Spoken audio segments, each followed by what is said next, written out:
Ethan Thorne was a ghost by choice. 5 years ago, he had been a Navy SEAL medic, a man they called the ghost surgeon in the special operations community. He had spent a decade jumping into war zones, stitching soldiers together while bullets whizzed past his head. He was the best the military had, a man who could perform miracles in the dirt and blood of a battlefield. But that life ended in Syria.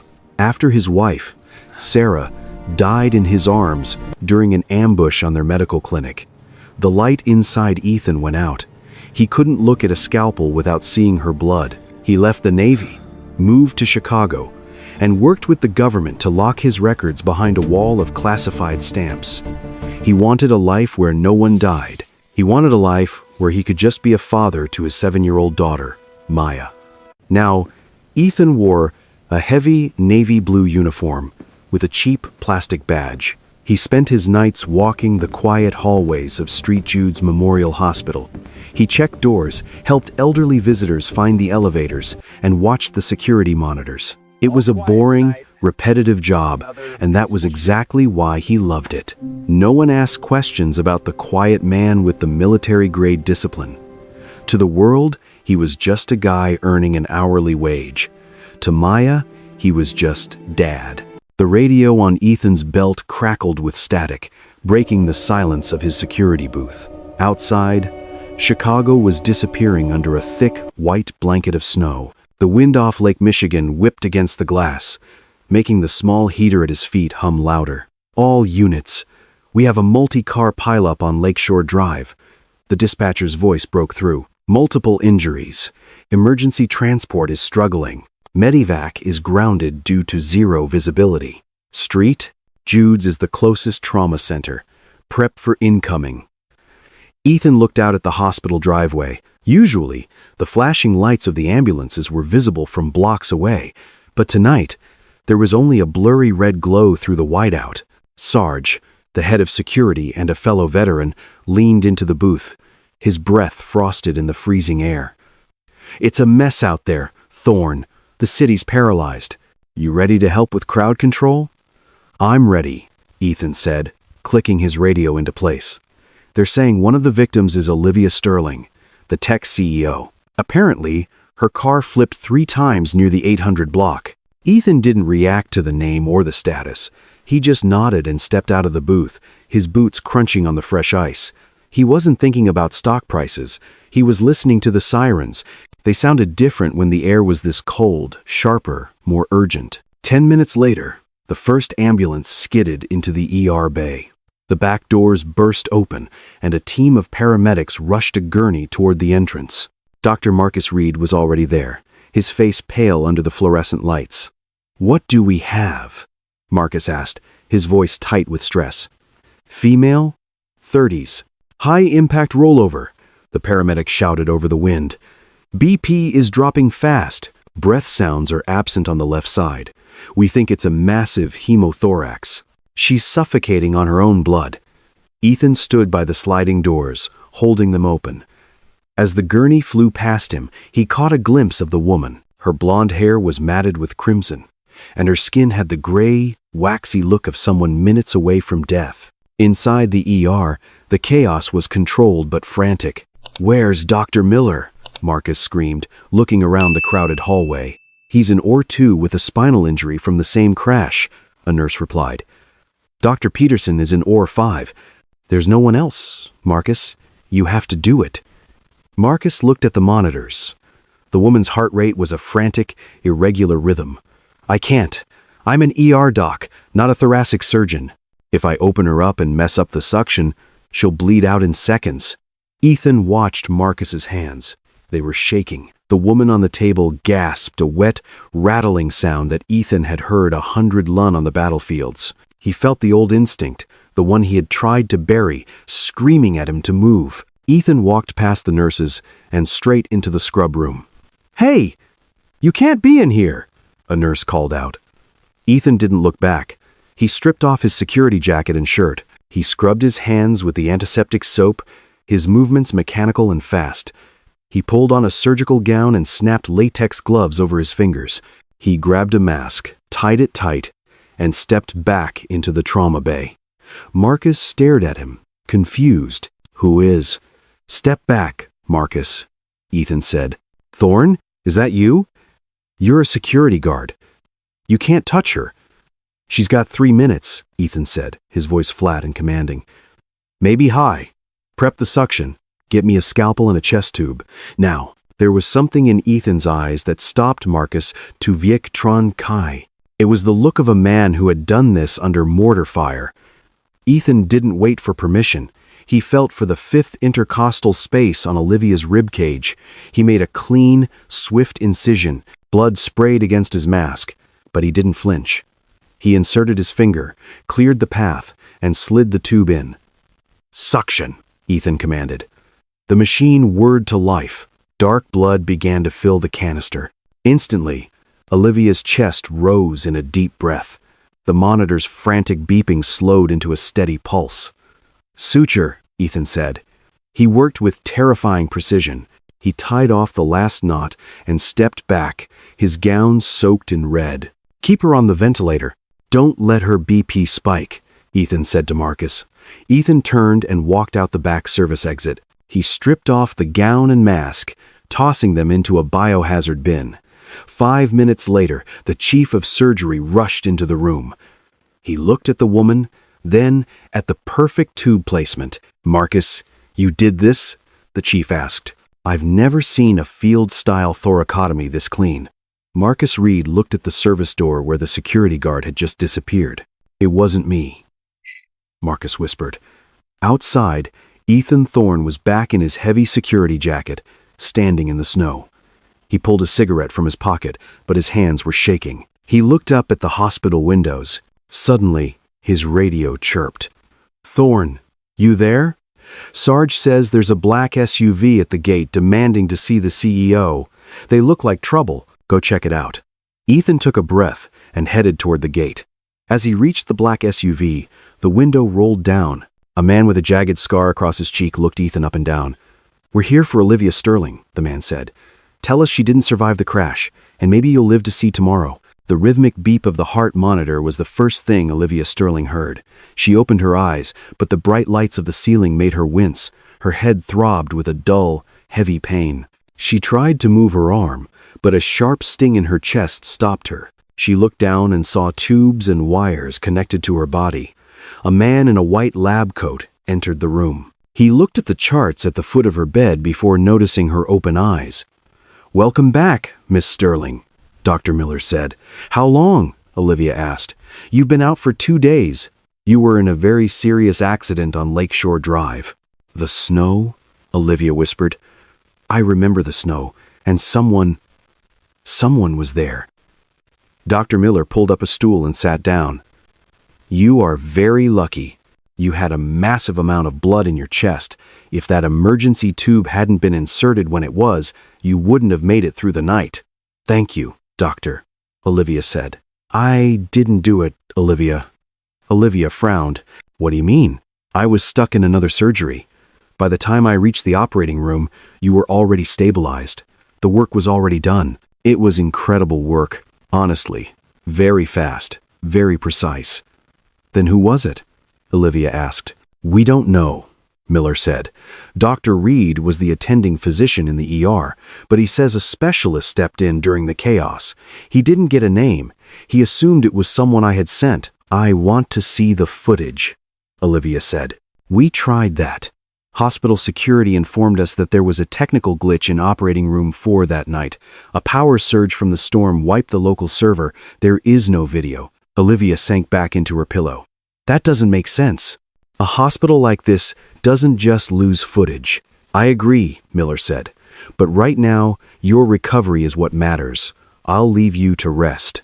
As Miller left, Olivia's assistant, Sophia, walked in. She was carrying a tablet and looked like she hadn't slept in days. "Sophia," Olivia said. "Oh, thank God," Sophia said. "The board of directors is going crazy. Julian Vane is already trying to call an emergency meeting." "Ignore Julian for now," Olivia said. "Sophia, I need you to find someone. There was a man. Before I passed out, I saw his eyes. They were blue, very cold, very calm. He was wearing a dark jacket, not a white coat. Sophia sat on the edge of the bed. "I've been asking around, Olivia. The nurses in the ER are being very quiet. It's like they were told not to talk about it. And Dr. Marcus Reed is being very vague." "Check the logistics," Olivia said. "The accident happened at the 800 block of Lakeshore Drive. How far is that from here?" Sophia tapped on her tablet. "It's less than a mile. About a 3-minute drive, even in the snow." "The ambulance arrived almost instantly," Olivia said. "Whoever reached me first must have been right at the gate of the hospital. He wasn't a surgeon waiting in an office. He was outside." "You think it was a security guard?" Sophia asked. "He wore a security jacket," Olivia said, "and he held my hand. He told me I would see the sunrise. I need to know who he is." "I'll check the shift logs for the security team," Sophia said. "But if the video is gone, it won't be easy. Someone went to a lot of trouble to make sure this person stayed invisible." Later that evening, the room was quiet. The sun had set over the Chicago skyline. Olivia stared at the door, hoping the blue-eyed man would walk through it. Instead, Marcus Reed entered to check her vitals. "Dr. Reed," Olivia said. "Miss Sterling, you look much better," Marcus said. "Who was he?" "Marcus." Marcus stopped his work. He didn't look at her. "I don't know what you're talking about. You were there. You saw him. You let a man who isn't a surgeon cut into my chest. Why?" "It was an emergency," Marcus said. "He knew what he was doing. That's all I can say." "Is he a doctor?" Olivia asked. "I have to get back to my rounds," Marcus said. He turned to leave, but Olivia called out again. "Tell him thank you. Tell him I'm looking for him." Marcus paused at the door. He didn't turn around, but he nodded slightly before disappearing into the hall. Olivia reached for her water glass on the side table. As she did, her hand brushed against a small, plastic visitor badge that had been tucked under the lamp. It was blank, except for a small, hand-drawn star in the corner, the same kind of star a child might draw. She picked it up and turned it over. On the back, in neat, disciplined handwriting, were 3 words: "Don't look back." Olivia gripped the badge tight. She looked toward the window and saw a reflection in the glass. A tall man in a dark jacket was standing at the far end of the hallway, watching her room. When she turned her head to look through the actual door, the hallway was empty. Suddenly, her phone on the nightstand buzzed. It was a restricted number. She swiped to answer. "Olivia," a distorted voice said, "stop looking for him. If you find him, you kill him. Some secrets are meant to stay buried under the snow." The distorted voice on the phone had stayed in Olivia's head for 3 days. It did not scare her. It only made her more certain that the man who saved her was someone the world wanted to hide. She sat in her office at Sterling Global, her chest still aching under her silk blouse. She ignored the mountain of emails on her screen and stared at the door. Sophia walked in and closed the door behind her. She placed a thin manila folder on Olivia's desk. "I found him," Sophia said. "It took a lot of digging. His name is Ethan Thorne." Olivia opened the folder. A standard ID photo of a man with short hair and a neutral expression stared back at her. It was him. Those were the same blue eyes she saw in the operating room. Ethan Thorne. Olivia read aloud. 35 years old. Born in a small town in Ohio. Joined the Navy at 18. "There is more," Sophia said. "He served for 12 years. Then he was discharged early. The reason listed is psychological instability." Olivia looked up from the paper. "Mentally unfit?" That is what the record says. It also mentions a tragedy. His wife died in a car accident 5 years ago. Shortly after that, he left the service and moved to Chicago. He has been working as a night shift security guard at St. Jude's for 3 years. Olivia shook her head. She turned the page, but the bottom half of the service record was covered in thick, black ink. Lines of text were completely redacted. "Why is this blacked out?" Olivia asked. "I don't know," Sophia replied. "The official who gave it to me said those files are restricted. Even for a CEO, some doors stay locked." Olivia stood up and walked to her floor-to-ceiling window. Her office faced south, giving her a direct view of St. Jude's Memorial Hospital across the street. She picked up a pair of high-powered binoculars from her shelf. He performed a thoracotomy in the dark. "Sophia," Olivia said. "Doctor." Miller said it was the cleanest work he had ever seen. A man with psychological issues does not have that kind of focus. His hands did not shake once. "People change, Olivia," Sophia said. "Maybe the accident with his wife broke him." "No," Olivia said, looking through the binoculars. "The man I saw wasn't broken. He was a professional. He was a ghost." She scanned the hospital's main entrance. It was shift change. Nurses in blue scrubs walked out into the cold Chicago air. Then she saw him. Ethan Thorne was walking the perimeter of the hospital fence. He wore a heavy black security jacket with "Set, Jude's" written in yellow on the back. He walked with a disciplined stride, his head moving as he scanned his surroundings. "He is there," Olivia whispered. "What are you doing, Olivia?" Sophia asked. "I am watching him. I want to see what a mentally unfit guard does when he thinks no one is looking." Olivia watched as Ethan stopped near a bench. A small girl in a pink coat ran toward him. Ethan's entire posture changed. He knelt in the snow and caught her in a hug. He picked her up and spun her around once before putting her down. He reached into his pocket and handed her a small juice box. "He has a daughter," Olivia said. "Her name is Maya," Sophia added. "She is 7. She attends a public school in Lincoln Park. Ethan Thorne lives in a small apartment nearby. He has no debt, no criminal record, and no social media. He is a ghost by choice." Ethan Thorne suddenly stopped moving. He put his hand on the little girl's shoulder and pulled her closer to his side. He turned his head and looked directly toward the Sterling Global building. Olivia froze. Through the binoculars, it felt like he was looking right into her eyes. He didn't look angry. He looked disappointed. He leaned down, whispered something to the girl, and walked quickly toward the parking lot. "He saw me," Olivia said, putting the binoculars down.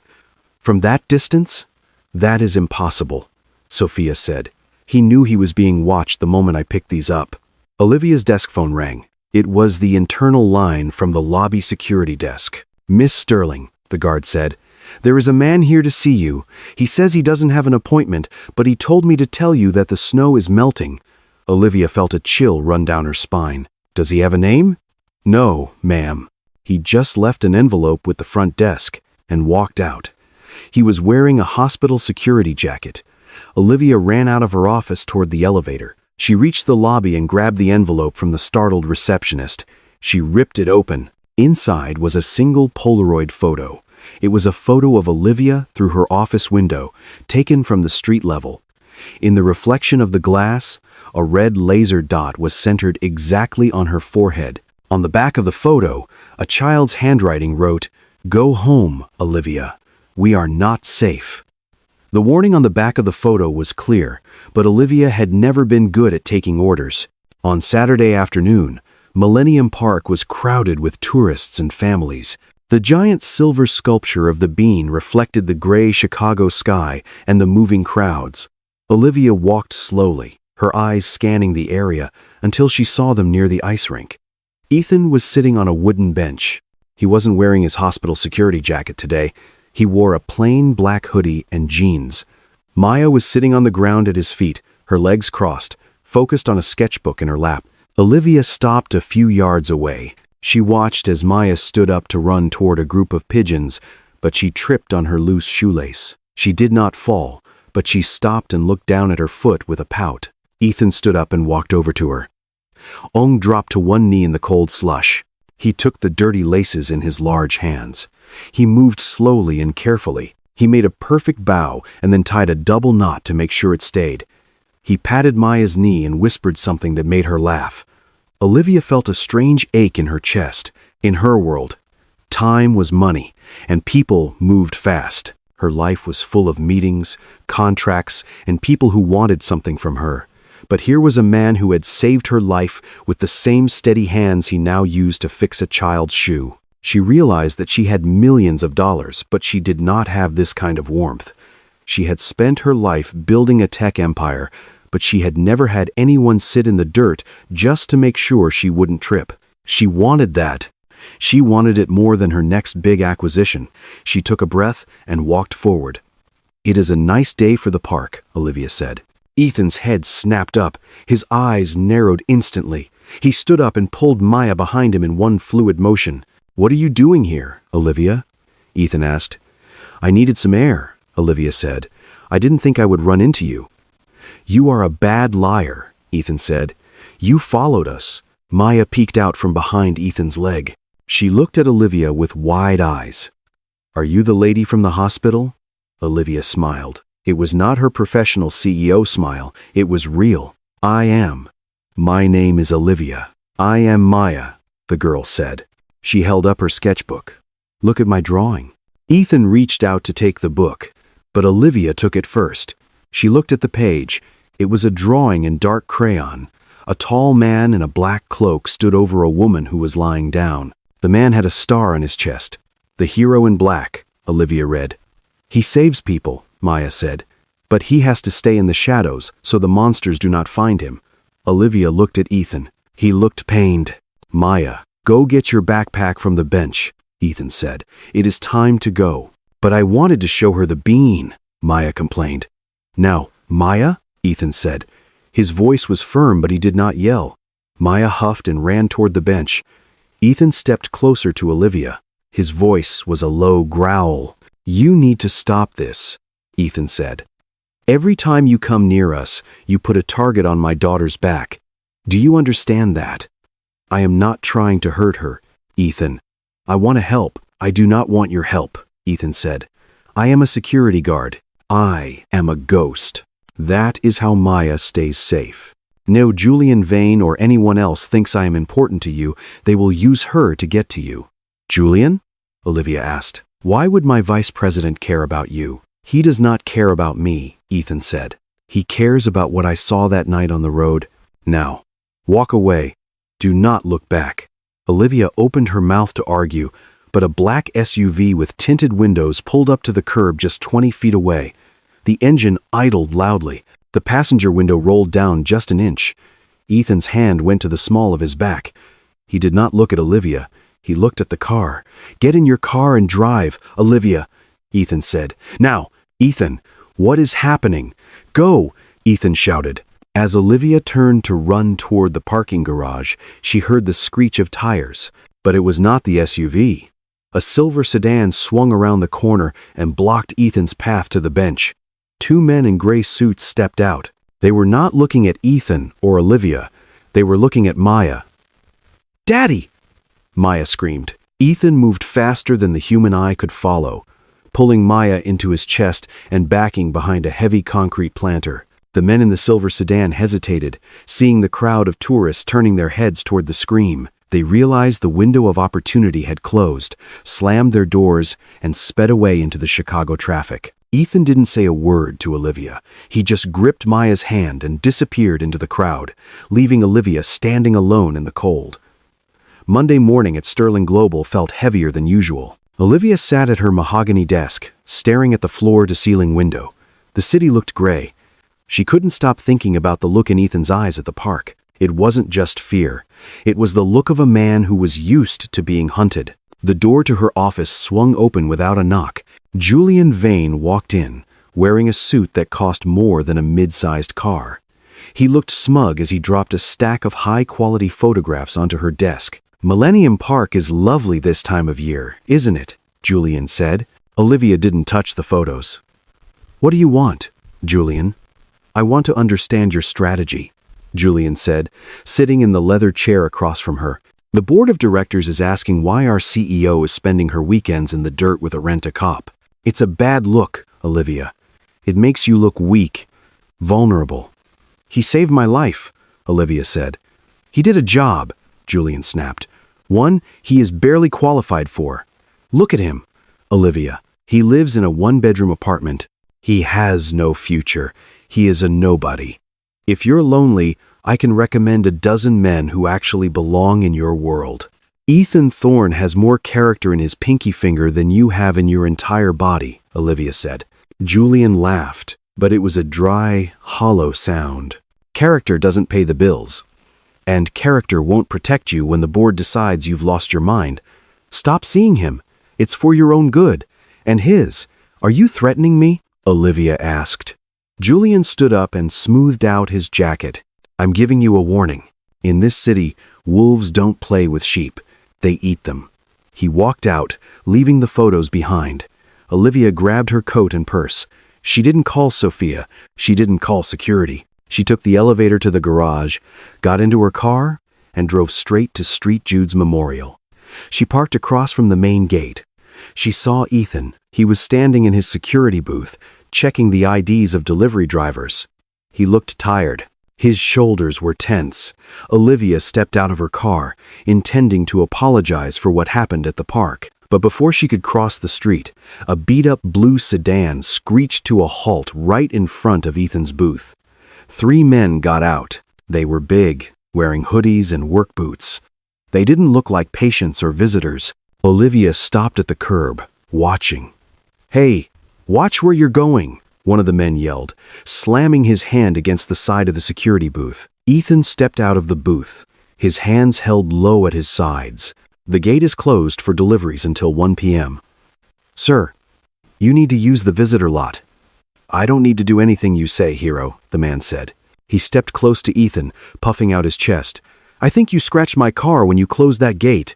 "I didn't touch your car," Ethan said. His voice was flat and calm. The second man walked around Ethan, circling him like a shark. "You calling my buddy a liar?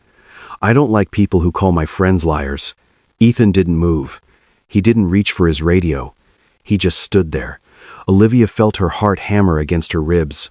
She knew what Ethan was capable of. She had seen him move in the park. She knew he could end this in seconds. "I'm asking you to leave," Ethan said. The first man shoved Ethan hard in the chest. Ethan stumbled back a step but didn't raise his hands. "What's the matter? You scared?" the man mocked. He shoved Ethan again. "You're just a glorified doorman. You're nothing." The third man walked up and poured a cup of hot coffee down the front of Ethan's uniform. The dark liquid soaked into his white shirt. Ethan closed his eyes for a second, his jaw tightening, but he kept his hands down. "Fight back, you coward!" the man yelled. He slapped Ethan across the face. The sound echoed in the quiet street. Olivia couldn't watch anymore. She started to run across the street. "Stop it! Leave him alone!" The men turned to look at her. At the same moment, Julian's black SUV pulled up a few yards away. The window rolled down, and Julian watched with a grin. He wanted her to see this. He wanted her to see Ethan as a loser who couldn't even defend himself. The 3 men laughed when they saw Olivia. "Is this your girlfriend, pal?"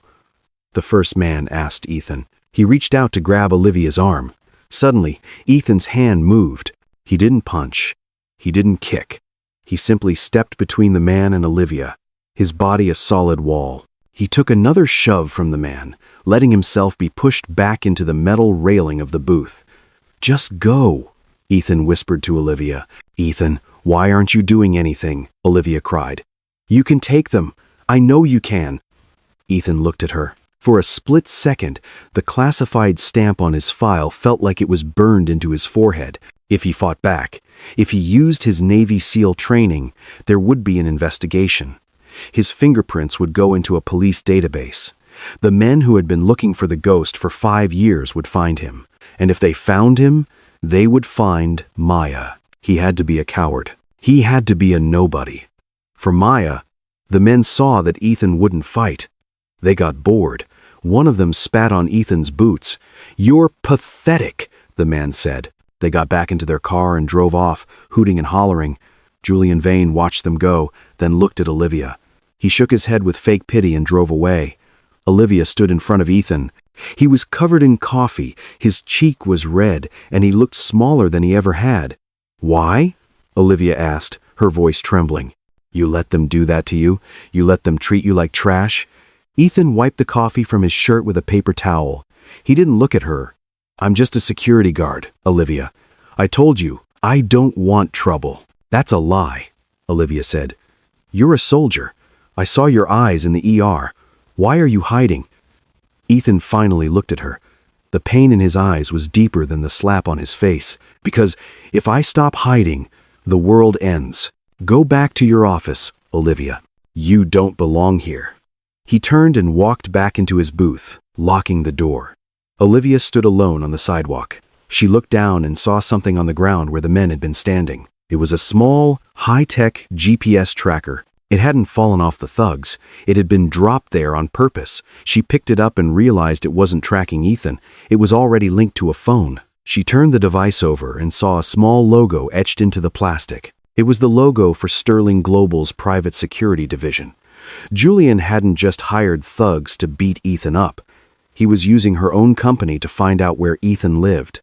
Olivia's phone buzzed. It was a text from an unknown number. He didn't fight because he has a secret. Want to know what it is? Check the school. Olivia's blood ran cold. She looked at Ethan in the booth, but he was staring at a small photo of Maya pinned to the wall. He didn't see the text. He didn't see the car pulling up to Maya's school 3 miles away. Olivia did not wait for the light to turn green. She floored the accelerator and sped toward Maya's school. Her hands gripped the steering wheel so hard her knuckles turned white. When she arrived, the playground was full of children. She saw Maya standing near the fence, talking to a man in a delivery uniform. Olivia jumped out of the car and ran. Before she could reach them, the man handed Maya a small box and walked away toward a plain white van. Olivia grabbed Maya and pulled her away from the fence. "Maya, what did he give you?" Olivia asked. "Just a cupcake," Maya said, looking confused. "He said it was for my dad's friend." Olivia took the box and opened it. Inside was a single vanilla cupcake with a small, plastic toy soldier stuck in the frosting. The soldier's head had been melted off. Olivia threw the box into a nearby trash can and took Maya inside to the principal's office. She didn't leave until she had arranged for a private security team to watch the school perimeter. 2 hours later, Olivia was back at her estate. She was trying to focus on a quarterly report, but the image of the melted toy soldier kept flashing in her mind. "You look stressed, Olivia," a sharp voice said from the doorway. Olivia looked up. Her stepmother, Eleanor Sterling, stood there. She was dressed in a tailored gray suit, every hair in place. Eleanor was the one who had kept the Sterling name powerful after Olivia's father died. She cared about 2 things, the brand and the bloodline. "I have a lot on my plate." "Eleanor," Olivia said. "I heard about the incident at the hospital gate," Eleanor said, walking into the room, "and I heard about your little trip to the park.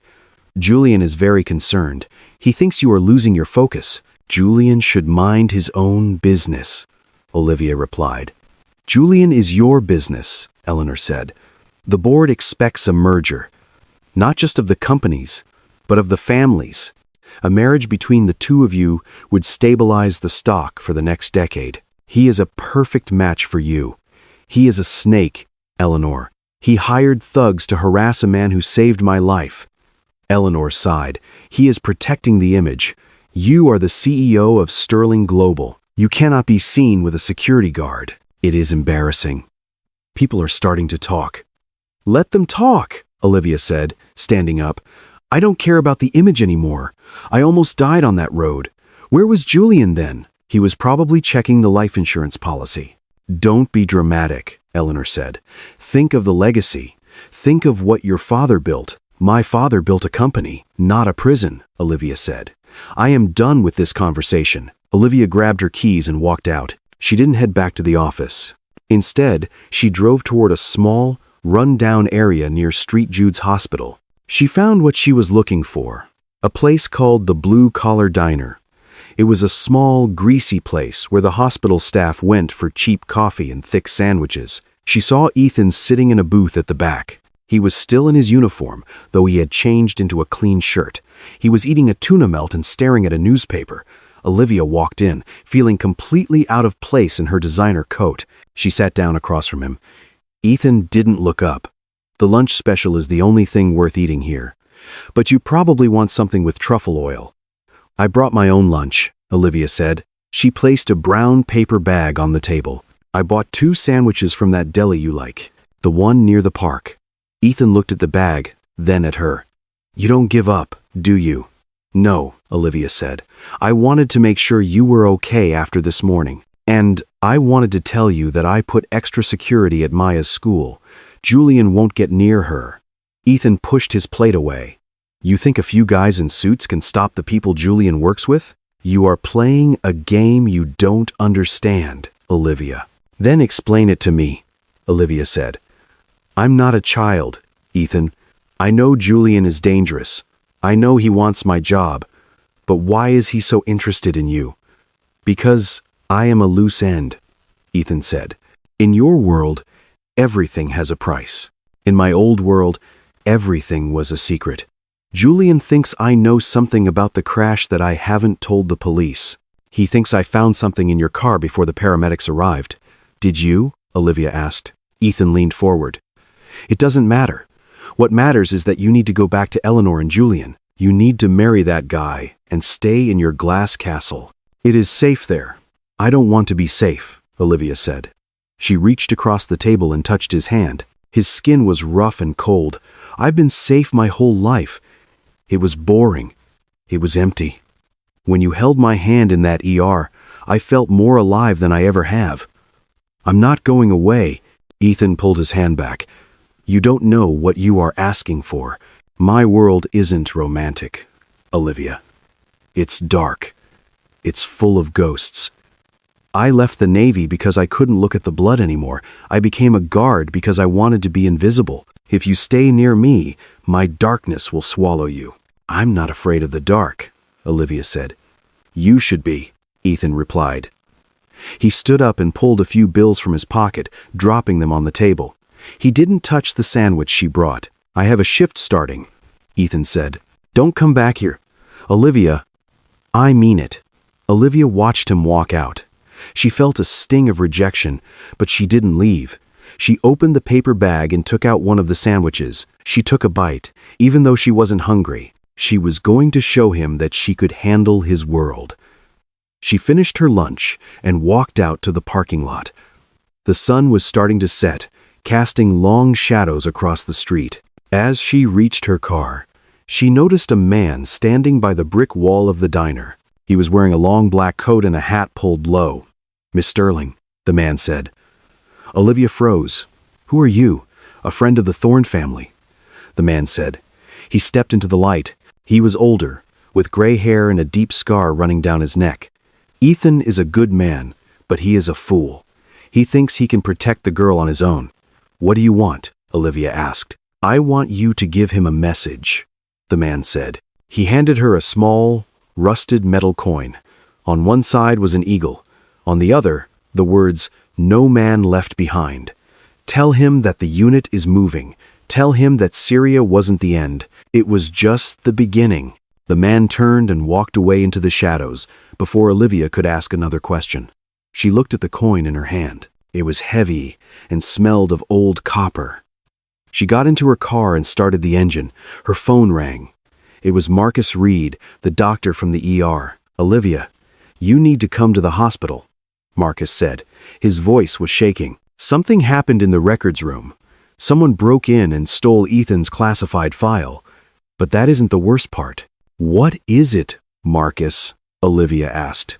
They didn't just take the file, Marcus said. They left something in its place.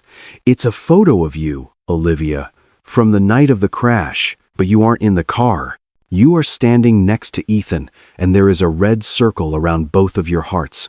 Olivia gripped the steering wheel, her heart hammering against her ribs as she sped toward Lincoln Park Elementary. I'm on my way to the school, Marcus, she said into the speakerphone, her voice tight. If they have that photo in the file, they aren't just looking for Ethan anymore. They're looking for a way to break him. Be careful, Olivia, Marcus said. These people didn't just pick a lock. They bypassed a military-grade encryption on the hospital server. This isn't just Julian Vane and some corporate thugs. I'll call you back, Olivia said, swinging her car into the crowded pickup lane. The sidewalk was a sea of yellow school buses and shouting children. Olivia scanned the crowd, her eyes landing on Ethan. He was standing near the main gate, his back against a brick pillar. He wasn't wearing his security uniform today, just a plain gray jacket, but he looked like he was standing guard at a checkpoint. His eyes moved constantly, tracking every adult walking toward the entrance.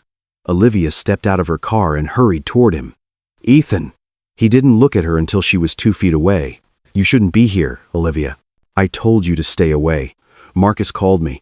Olivia said, someone broke into the hospital records. They took your classified file, Ethan, and they left a photo of us. Ethan's jaw tightened. I know. I saw a black sedan following me this morning. I thought I lost them, but I should have known better. Where is Maya? Olivia asked. She's coming out now, Ethan said.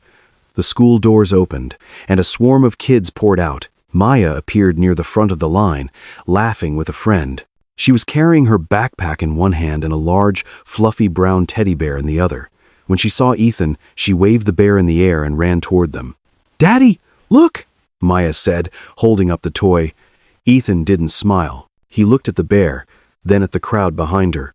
Where did you get that, Maya? A man gave it to me, Maya said. He said he was a friend of yours from the army. He had a delivery van. Ethan knelt down so he was eye level with her. What did he look like? He had a blue hat and a nice smile, Maya said. He told me you have a lot of secrets and that I should keep this bear safe so it can listen to my stories. Olivia felt a chill go down her spine. Ethan took the bear from Maya's hands. He felt the stomach of the toy. He didn't hesitate. He reached into his pocket, pulled out a small pocket knife, and sliced the bear open right there on the sidewalk. Daddy, you broke it, Maya cried. Ethan didn't answer. He reached into the stuffing and pulled out a small, high-tech plastic casing. It was a long-range transmitter with a microphone. It wasn't the kind of bug you bought at an electronics store. It was government-grade. Ethan stared at the device in his palm. The noise of the playground started to fade. The sounds of children laughing turned into the sound of wind whistling through a desert canyon. The smell of the Chicago winter turned into the smell of burning oil and dry sand. He saw a red dot on a white uniform. He heard a sharp crack, then a scream. He saw Sarah falling, her hand reaching out for him, but he was too far away. He was always too far away. Ethan? Olivia's voice broke through the fog. Ethan, talk to me. Ethan stood up. His face was gray, and sweat was beaded on his forehead, despite the cold. He looked at Olivia, but he didn't see her. He saw a threat. He saw the reason his world was falling apart again. He was here, Ethan whispered. He touched her. We need to go to the police, Olivia said, reaching for his arm. Ethan flinched away from her touch like it was hot iron. No police. That's what they want. They want me on the grid. Ethan, you're shaking, Olivia said. Come to my house. It's secure. My team can. Your team? Ethan asked. Your team is the reason they found us? Your world? Your money? Your vice president? All of it. You brought the monsters to my door, Olivia. I didn't know, Ethan. I'm trying to help. You can't help, Ethan said. He grabbed Maya's backpack and swung it over his shoulder. He grabbed Maya's hand, pulling her closer to him.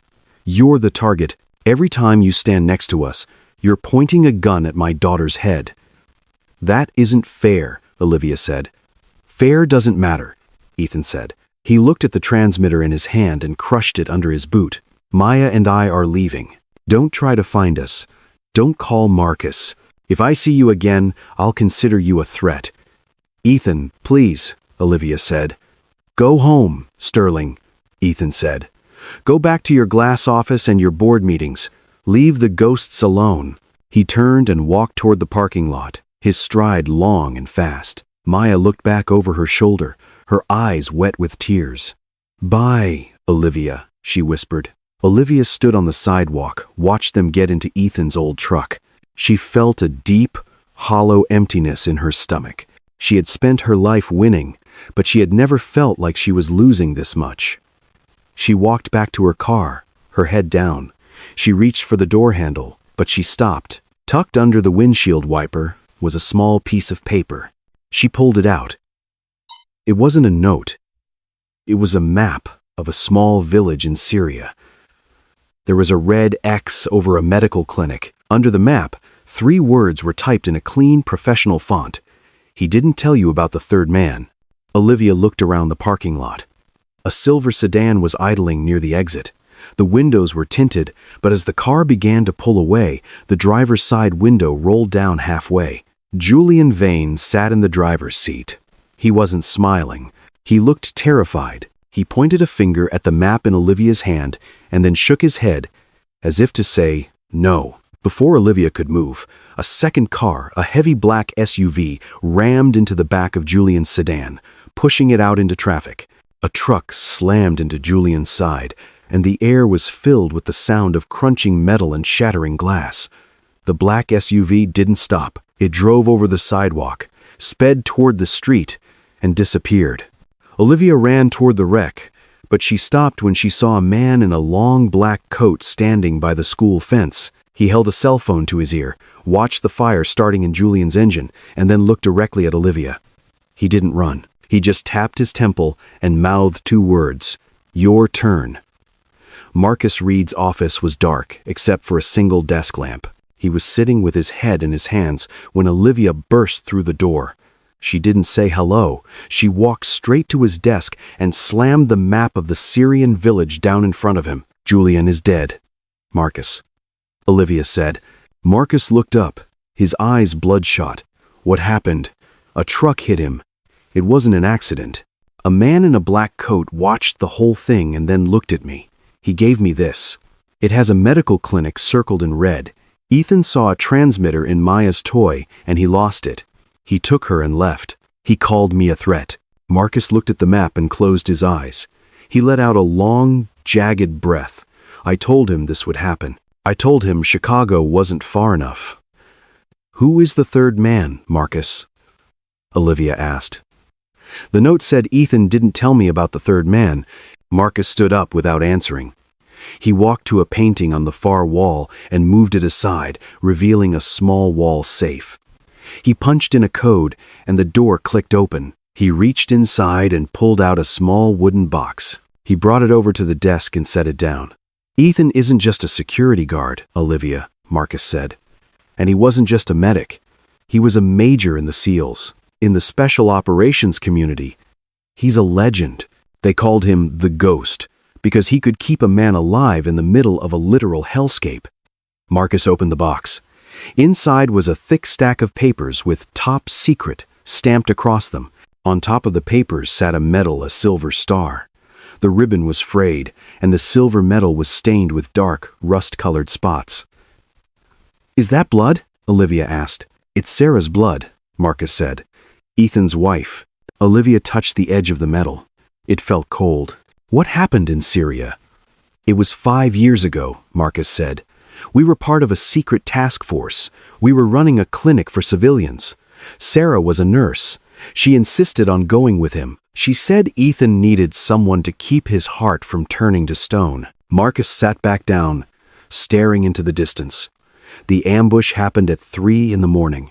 A mercenary group attacked the clinic. It was chaos.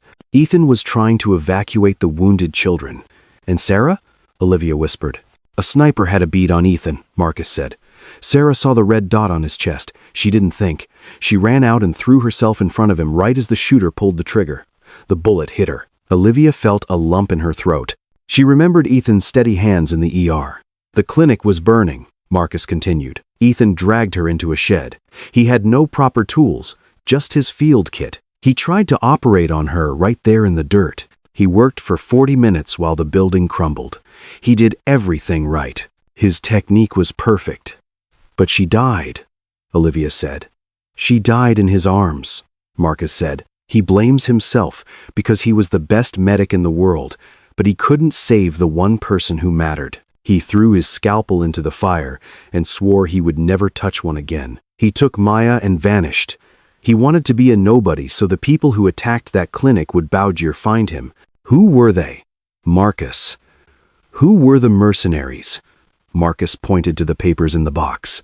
"A private firm called Aegis Shield. And Aegis Shield is a subsidiary of Sterling Global." Olivia looked at the folder. Her heart stopped. "My company?" "Julian Vane managed the contract," Marcus said. "The third man on that note? That was the commander of the Aegis unit that night. His name is Silas Vance. He's Julian's brother. Silas is a ghost too, but a much more dangerous one. He wants the file, and he wants Ethan. And he knows Ethan will do anything to protect Maya." Olivia stood up, her jaw set. "I have to find them." "Ethan is off the grid, Olivia," Marcus said. "He won't trust you." "I don't care," Olivia said. She grabbed the silver star from the box and shoved it into her pocket. She turned to leave, but her phone buzzed. It was an audio message from an unknown number. She pressed play. The sound of wind and distant harbor bells filled the air. Then, a man's voice spoke. It was deep and gravelly. "Miss Sterling, I have your friend's favorite sketchbook," the man said. "The one with the drawing of the hero in black. It's sitting on a bench at the old shipyard. If you want to return it to the girl, come alone. If I see Ethan Thorne or a single police car, I'll drop the book into the furnace, and Maya will never get her memories back." The audio cut to black. Olivia looked at Marcus. "He has her, Marcus. He didn't say it, but he has her." "Olivia, wait!" Marcus shouted. But Olivia was already running toward the elevator. As she reached the glass doors, she saw a red laser dot appear on the wall next to her head. It followed her as she ran. She dove into the elevator and slammed the lobby button. The doors began to close, but then the car groaned to a halt. The lights flickered and died, leaving her in total darkness. The elevator intercom crackled to life. "I'm disappointed, Olivia," the gravelly voice said. "I told you to come alone, but you're still talking to the doctor. Let's see how fast you can climb." Suddenly, the elevator cable snapped with a deafening crack, and the car began to plummet down the shaft. The elevator didn't hit the bottom. The emergency brakes screamed as they bit into the rails, jerking the car to a violent halt just a few feet above the lobby floor. Olivia crawled through the gap in the doors, her hands shaking and covered in grease. Marcus was there, pulling her out into the light. She didn't go to the hospital wing to get checked. She didn't call the police. She had the silver star in her pocket and a fire in her chest that surpassed any fear of Silas Vance. The top floor of Sterling Global was quiet. It was 7 in the evening, and most of the staff had gone home. Olivia walked toward the boardroom, her heels clicking sharply on the marble floor. She had changed into a fresh suit, but her hair was still damp from the rain, and her knuckles were bruised. Sophia was waiting by the double oak doors. She looked pale, holding a thick digital tablet to her chest. "I have everything, Olivia," Sophia said. It was all hidden in the Aegis Shield subfolders. Julian wasn't just managing the mercenary contracts. He was skimming millions from the logistics budget and funneling it into offshore accounts in the Cayman Islands. And I found the email chain. He knew Silas was going to hit that clinic in Syria. He approved the ammunition requisition. "You did good, Sophia," Olivia said. "Is he inside?" "He's waiting for the board to arrive for the emergency vote," Sophia said. "He thinks he has the numbers to remove you tonight." Olivia took the tablet and pushed the doors open. Julian Vane was sitting at the head of the long glass table. He had a small bandage on his forehead from the car wreck earlier that day, but he looked perfectly composed. He was sipping a glass of scotch, looking out at the Chicago skyline. "You're late for your own funeral, Olivia," Julian said. He didn't turn around. "The board will be here in 10 minutes. We have the proxy votes. The Sterling era ends tonight." Olivia walked to the other end of the table and slid the tablet across the glass. It stopped right in front of Julian's drink. "The board isn't coming, Julian," Olivia said. "I called them an hour ago. I told them the meeting was canceled due to an ongoing internal audit." Julian looked at the screen. His smug expression didn't vanish instantly, but his hand tightened around his glass. He scrolled through the files, the bank statements, the requisitions, the photos of the clinic in Syria. "This is all circumstantial," Julian said. "Hackers can fake bank records. You have nothing that links me to Silas's unit." "I have the third man, Julian," Olivia said. "Dr. Marcus Reed has been keeping Ethan's classified file safe for 5 years.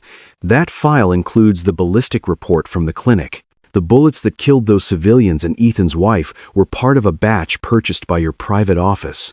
Not the company, your office." Julian set the glass down.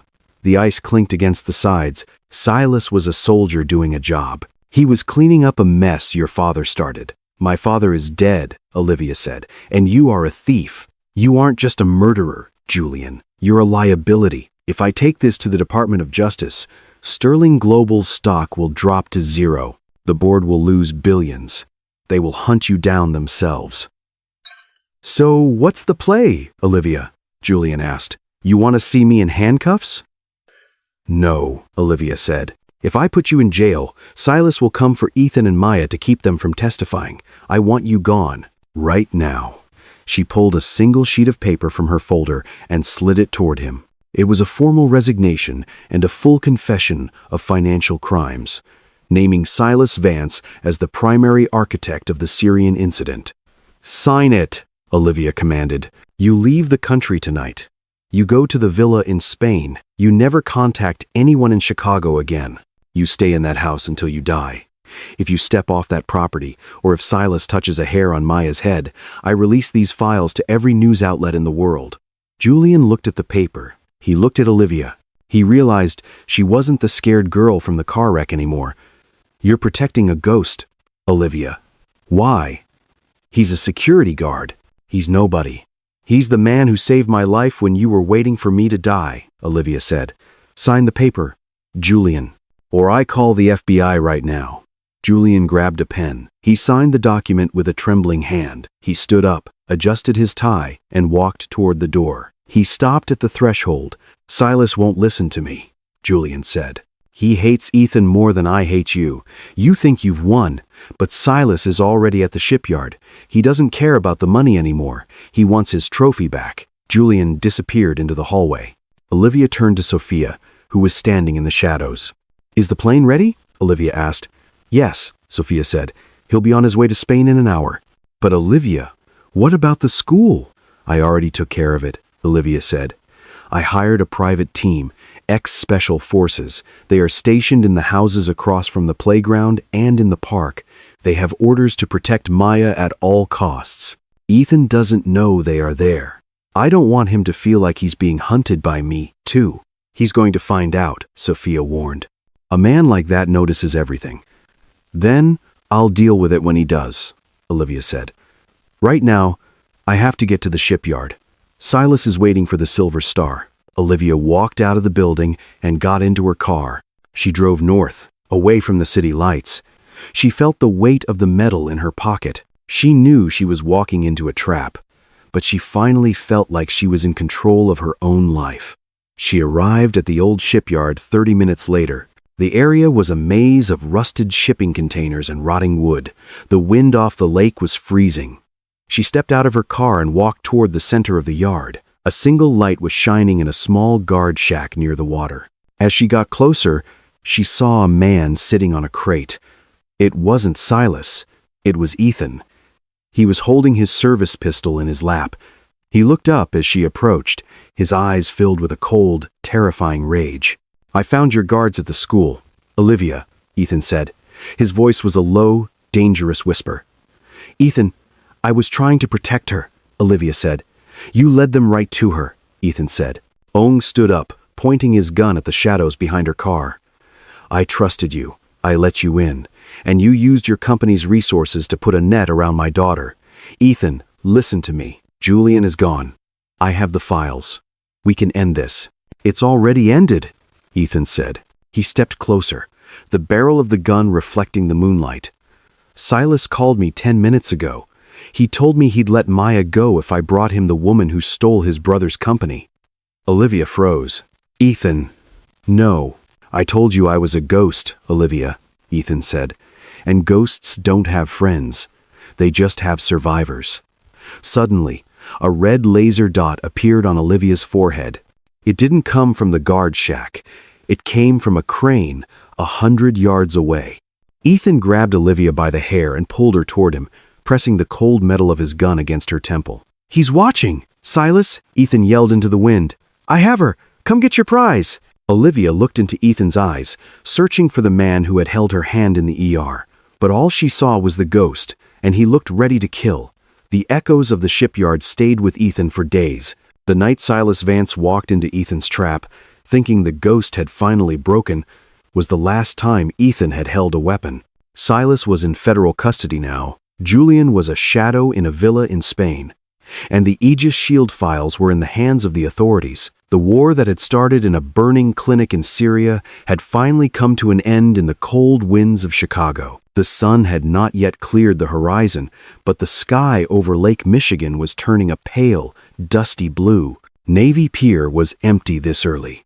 The giant Ferris wheel stood still, a skeleton against the morning light. Ethan Thorne stood near the railing at the far end of the pier, his hands tucked into the pockets of his heavy security jacket. This was his last shift. His resignation letter was sitting on Sarge's desk back at the hospital. He had already packed the truck. Maya was waiting in the passenger seat, wrapped in a blanket, watching the seagulls. They were going to drive west until the buildings disappeared and the air smelled like pine instead of exhaust. He heard the sound of footsteps on the wooden planks behind him. He didn't have to turn around to know who it was. The rhythm was familiar now. "The hospital said you didn't check out," Olivia said. Ethan kept his eyes on the water. "I had a few minutes left on the clock. I figured I'd finish what I started." Olivia walked up beside him. She wasn't wearing a designer suit today. She wore a heavy wool sweater and boots. Her face looked tired, but the tension in her jaw was gone. She stood there for a long time, just breathing in the cold lake air. "Sarge is going to miss you," Olivia said. "He told me you were the only guard who never complained about the coffee." "Sarge is a good man," Ethan said. "He'll find someone else to ignore the coffee." "You're really going, then?" Ethan finally looked at her. "I have to, Olivia. Maya doesn't need a hero who lives in the shadows. She needs a dad who can sleep through the night. Chicago is too loud. Every time a car backfires, I'm back in that shed in Syria. I can't be the man she needs here." Olivia leaned against the railing. She didn't argue. She didn't tell him about the security she could provide or the lawyers she could hire. She knew better now. "I decided to step down," Olivia said quietly. "Sophia is going to run the daily operations at Sterling. I'm moving to a board-only position. I realized I spent 10 years building a wall around myself, and all it did was keep the wrong people in and the right people out. You're a good leader, Olivia. You don't have to quit because of what Julian did." "It's not about Julian," Olivia said. "It's about the sunrise. You told me I'd see it, remember? I want to actually be there when it happens, not watching it through a tinted window." Ethan looked back at the lake. The first sliver of gold was breaking over the water. "It's a good view." Olivia reached into her pocket. She didn't pull out a checkbook or a contract. She pulled out a single, small brass key attached to a plain leather tab. She set it on the railing between them. "What's this?" Ethan asked. "It's a house," Olivia said. "It's about 4 hours north of here, on a small lake in Wisconsin. It belonged to my grandmother. It's not in the Sterling name. No one knows it exists. It has a big porch, a garden that needs work, and the nearest neighbor is a mile away." Ethan looked at the key but didn't touch it. "Olivia, I told you I don't want. It's not a gift." "Ethan," Olivia interrupted. "It's a place to stay. It's safe. It's separate from everything. If you want to be a ghost there. But don't keep running.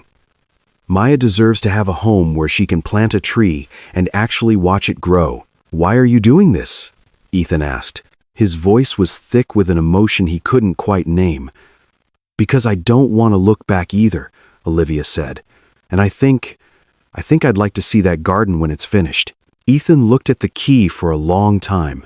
He thought about the truck, the open road, and the uncertainty of another city, another fake name, another night shift job. Then he thought about Maya's sketchbook and the way she smiled when she saw a star. He reached out and picked up the key. His fingers brushed Olivia's. He didn't pull away this time. "It's a lot of work. A garden," Ethan said. "I'm a fast learner," Olivia replied. A car door slammed in the distance. They both turned to see Maya hopping out of the truck. She was still wearing her pajamas under her coat, her hair a mess of tangles. She saw them and started running down the pier, her boots thumping loudly on the wood. "Daddy, look!" Maya shouted. She pointed at the horizon. "The sun! It's coming up!" Maya reached them and slid between Ethan and Olivia. Ba grabbed Ethan's hand with her left and Olivia's hand with her right. She didn't ask why Olivia was there or why they were standing so close together. To her, it was simple. Ethan looked down at his daughter, then at Olivia. The weight he had been carrying since Syria, the guilt, the fear, the need to stay invisible felt lighter than it ever had. He wasn't the ghost anymore. He was just a man standing on a pier with the people he cared about. "Can we go now?" Maya asked, looking up at them. "I'm hungry." "Yeah, Maya," Ethan said. "We can go." Olivia didn't say goodbye. She didn't ask when they would see each other again. She just held Maya's hand and started walking with them back toward the parking lot. The three of them walked together as the sun finally broke free of the lake, flooding the pier with a warm, golden light. There were no cameras, no board meetings, and no mercenaries in the shadows. There was only the sound of the water and the feeling of three hands held tight. As they reached the end of the pier, Ethan stopped and looked back one last time. He took the silver star from his pocket, the one Marcus had given back to him. He didn't say anything. He just let it drop.